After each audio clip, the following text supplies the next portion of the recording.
गुरु की साजी निवाजी प्यारे साथ संगत जी, प्यार और सत्कार से कहना धन निरंकार जी।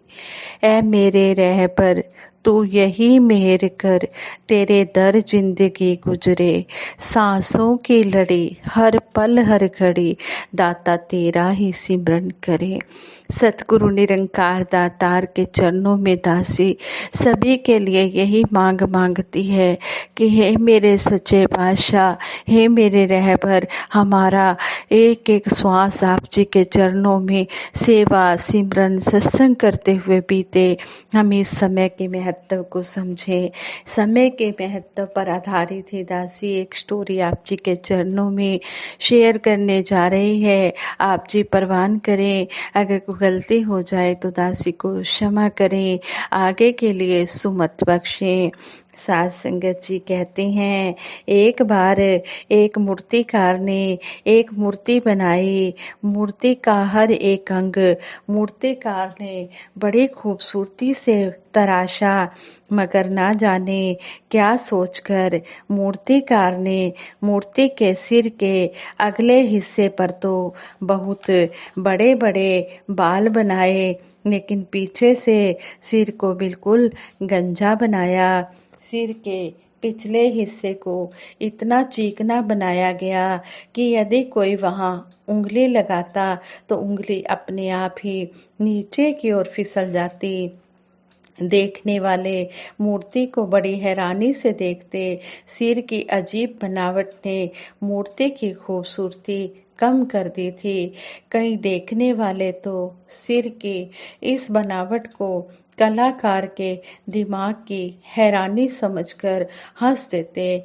ऐसे अवसर पर मूर्तिकार देखने वालों पर एक खामोश नजर डालकर रह जाता। एक बार एक देखने वाले से रहा नहीं गया, उसने मूर्तिकार से पूछ ही लिया, क्यों भाई, यह किसकी मूर्ति है? इसका सिर इस अजीब ढंग से क्यों बनाया गया है? मूर्तिकार ने गंभीरता से उत्तर दिया, यह मूर्ति समय की है। समय की? पूछने वाले ने बड़ी हैरानी से कहा। उसने कहा, मूर्तिकार ने, हाँ हाँ, समय की। देखो, इसके सिर के अगले हिस्से पर कितने बड़े बड़े बाल हैं। यदि तुम इसे आगे से पकड़ना चाहो तो बड़ी आसानी से बालों से पकड़ सकते हो। इसके विपरीत इसके सिर के पिछले हिस्से पर एक भी बाल नहीं है और वह पिछला हिस्सा इतना चिकना है कि यदि हम इसे पीछे से जोर से पकड़ना भी चाहें तब भी हम इसे नहीं पकड़ सकते। यहाँ तक कि इस कोशिश में कि हम पीछे से पकड़ें तो हमारे गिरने का भी खतरा है। इतना बोलकर कलाकार मूर्तिकार एक पल के लिए रुका। फिर उसने आगे बताया, यही हालत समय की है। इस मूर्ति की तरह समय को भी आगे से ही रोका जा सकता है। समय के गुजर जाने के बाद यदि किसी ने अवसर खोजना भी चाहा तो उसे वो अवसर नहीं मिलेगा। वो समय जो बीत गया है वो नहीं मिलेगा। जीवन की सफलता भी इसी में है कि हम समय रहते जाग जाएं।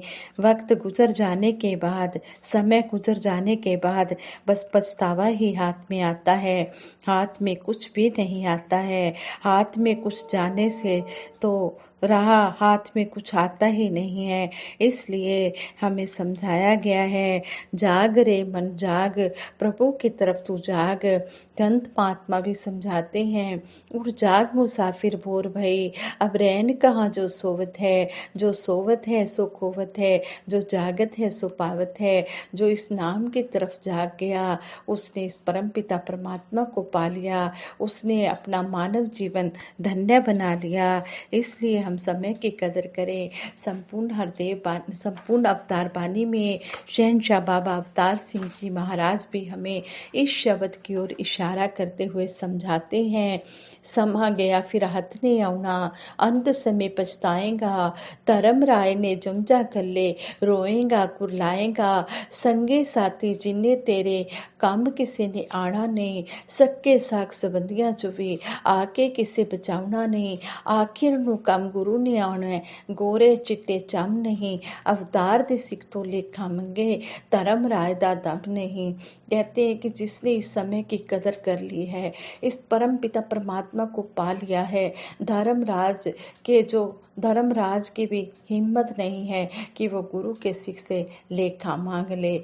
लेकिन अगर इस समय की कदर ना की, इस परम पिता परमात्मा को ना पाया, फिर जब धर्मराज यमराज को भेजेगा तेरी आत्मा को लेने के लिए, तो फिर तू वहाँ पर कुछ नहीं कर पाएगा, सिर्फ तेरे हाथ में पछतावा ही होगा, पश्चाताप ही होगा। सतगुरु परमात्मा का साकार स्वरूप है, जो सारे संसार का कल्याण करने के लिए धरती पर प्रकट होता है। सतगुरु परमात्मा में कोई भेद नहीं है, दोनों एक ही हैं। धर्म ग्रंथों में सतगुरु के उदार चरित्र का बहुत मर्म समर्पी स्वरूप नजर आता है। श्री आदि ग्रंथ जी में भी फरमाया है, करो बिनंती सुन मेरे मीता, संत टहल की बेला, इहाँ खाट चलो हरिलाहा, आगे वसन सुहेला। कबीर दास जी भी हमें बता रहे हैं कि आओ मेरे संतों, आओ मेरे मित्रों, ये संतों महापुरुषों से मिलने का सुनहरी अवसर है। इस अवसर का लाभ उठा लो, इस अवसर का लाभ उठाते हुए अपना लोक सुखी और परलोक सुहेला कर लो। जिन्होंने इस बात को मान लिया है उनके धन्य भाग हैं, और जिन्होंने नहीं माना है वो भी वक्त के सतगुरु की शरण में आ जाएं। आज हमारे वक्त के सतगुरु माता सुदीक्षा जी महाराज इस संसार में आए हुए हैं, और सारे ही संसार के लिए आए हुए हैं, और सभी को इस परम पिता परमात्मा से मिला रहे हैं। सतगुरु के शरण में आओ और इस परम पिता परमात्मा को पाओ।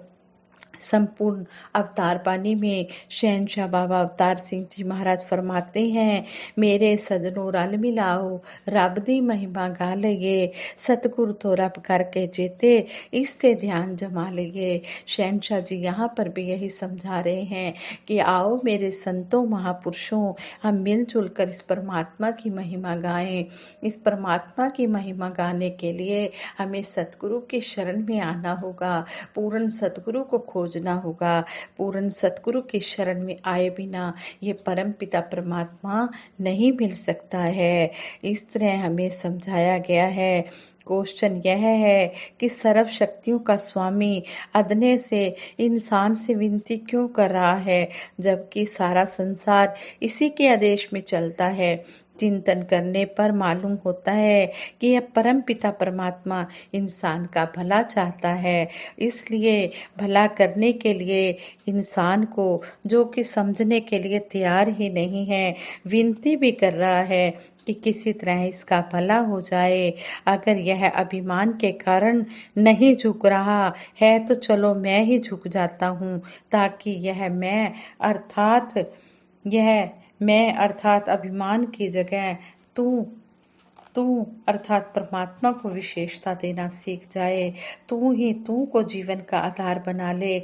इंसान से सबसे बड़ी भूल यह होती है कि यह तू की जगह मैं को विशेषता देने लगता है। इस परमपिता परमात्मा को विशेषता देने की बजाय अपने अहंकार को, अपने अभिमान को विशेष समझने लग जाता है। यह सोचता है कि मैं ही सब कुछ हूँ। इंसान की यह गलती के दो बड़े नुकसान हैं। पहला, मैं रूपी अभिमान से उत्पन्न कर्ता भाव के कारण इंसान जन्म मरण के बंधन में पड़ा रहता है, और दूसरा, तू को विशेषता न देने के कारण मुक्ति को भी प्राप्त नहीं कर पाता है। इस आत्मा को मुक्ति भी नहीं मिलती है। यह साधारण नुकसान नहीं है, बल्कि जीवन बाजी हार जाने जैसा नुकसान है।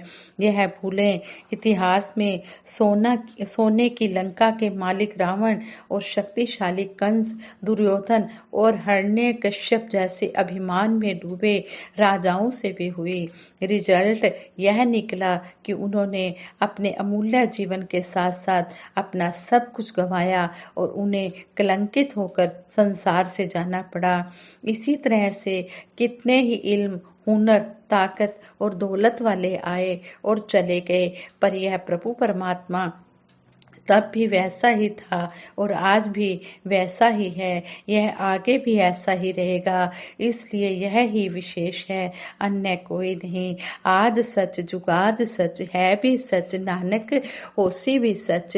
कितना सुंदर श्री गुरु ग्रंथ साहिब जी में भी हमें समझाया गया है कि परमपिता परमात्मा आदि काल से है, था, रहेगा। ये हमेशा कायम दायम है, अजर अमर अविनाशी है। इसके साथ हमने जुड़ना है, इस परम पिता परमात्मा के साथ जुड़ना है। कि कहते हैं कि इसी तरह से महत्वपूर्ण बात यह है कि परमात्मा को विशेषता दे, कैसे दे, इसका सहज सा उत्तर है भक्ति से। भक्ति मतलब आठों पहर इसी प्रभु को आंखों के सामने रखना, संसार के कार्य व्यवहार करते हुए सेवा, प्रेम और परोपकार में लगे रहना और इस प्रभु को ही कर्ता मानना। जब हम कहते हैं तू करता है जगत का, तो मैं स्वयं भी इसी संसार में ही हूँ, कहीं बाहर तो नहीं, मेरा आधार भी तो यही है। सीधी सी बात है कि जो इस प्रभु को विशेषता देते हैं उन्हें विशेष होने से कोई रोक नहीं सकता, और जो अपने आप को विशेषता देते हैं उन्हें कोई विशेष बना नहीं सकता। जो सतगुरु के बताए हुए इस फार्मूले को अपने मन में बिठा लेते हैं, कर्म रूप में ले आते हैं, उनके घर आंगन में खुशियों की लगातार रहमतें होती रहती हैं। रहमतें उनके जीवन को आनंदमय बनाए रखती हैं। आज संगत जी, हम इन विचारों को सुनते भी हैं, पढ़ते भी हैं। बात तभी बनेगी जब हम कर्म रूप में इन विचारों को इम्प्लीमेंट करके अपना जीवन सुखमय बनाएं और फिर औरों को भी सुखी करने का ये फार्मूला बताएं। जिस तरह हम सुखी हुए हैं, हम चाहते हैं कि सारा संसार इसी तरह सुखी हो जाए, क्योंकि अब मनुष्य जन्म जो है 84 लाख योनियों के बाद मिलता है। इसलिए हम इस जन्म को ऐसे ही यूं ही गंवा ना दें। हम परम पिता परमात्मा की भक्ति करें और अंतिम श्वासों तक हम सतगुरु के चरणों में जुड़े रहें और इस तरह समय के महत्व को समझें और कर्म रूप में ढालें और संतों महापुरुषों के, सतगुरु निरंकार दातार के आशीर्वादों के पात्र बने और अपने घर में खुशियां लेकर आएं और सबके दातार झोलियां खुशियों से भरे, सबको हर प्रकार के सुख मिले और सभी इसी तरह नाम के रंग में रंगे रहें। प्रभु चुनरी मेरी भक्ति के रंग में रंग देना, रंग देना, रंग देना, रंग देना। इसके आगे जब हम ऐसी अरदास करते हैं, जब हम भाव से दिल से अरदास करते हैं, तो यह हमारी चुनरी को प्रभु के रंग में रंग देता है। रंग दे प्रभु नाम के रंग में काया, रंग न ले इस चंचल मन को माया। यहाँ पर भी समझाया गया है कि हे प्रभु, हमारे मन को इस नाम के रंग में रंग देना। जब हम अरदास करते हैं तो इस सतगुरु सच्चा पातशाह हमें अपने चरणों में जगह देता है, सेवा सिमरन सत्संग करने का समय भी देता है। आओ हम समय की कदर करें और सतगुरु से आशीर्वाद लेते चले जाएं। साथ संगत प्रेम से कहना, धन निरंकार जी।